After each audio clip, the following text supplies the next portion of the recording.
کیا آپ کا ذہن بھی ہر وقت منتشر رہتا ہے؟ کیا آپ بھی ہر چھوٹی بات پر حد سے زیادہ سوچتے ہیں؟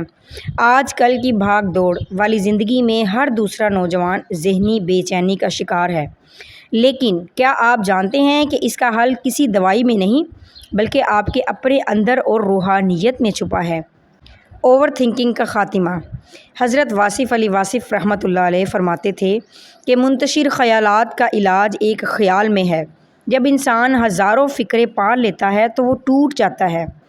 اس کا سب سے بڑا حل یہ ہے کہ اپنے تمام منتشر خیالات کو سمیٹ کر صرف اللہ کی یاد اور اس کی رضا پر مرکوز کر لیا جائے۔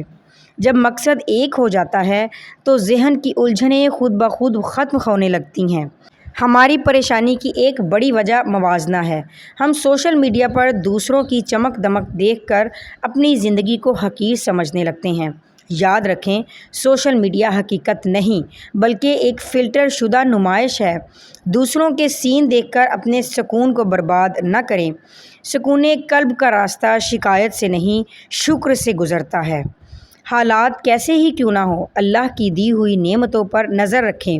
خوشی ہو یا غم، اسے اللہ کی طرف سے جان کر قبول کرنا ہی تسلیم و رضا ہے۔ جب آپ ہر حال میں راضی رہنا سیکھ لیتے ہیں تو دنیا کی کوئی طاقت آپ کو دکھی نہیں کر سکتی۔ ہم مادی دنیا کی کامیابیوں کے پیچھے ایسے بھاگ رہے ہیں جیسے ہمیں کبھی یہاں سے جانا ہی نہیں۔ اپنی توجہ آنے سے ہٹا کر جانے کی تیاری پر لگائیے۔ زندگی مختصر ہے، اسے دوسروں کے لیے آسانیاں پیدا کرنے میں گزاریں۔ جب آپ کسی کے زخم پر مرہم رکھتے ہیں تو اللہ آپ کے دل کو وہ سکون دیتا ہے جو کوئی دولت نہیں خرید سکتی۔ یاد رکھیں، نرم دل اور سکون والا چہرہ ہی اصل کامیابی ہے۔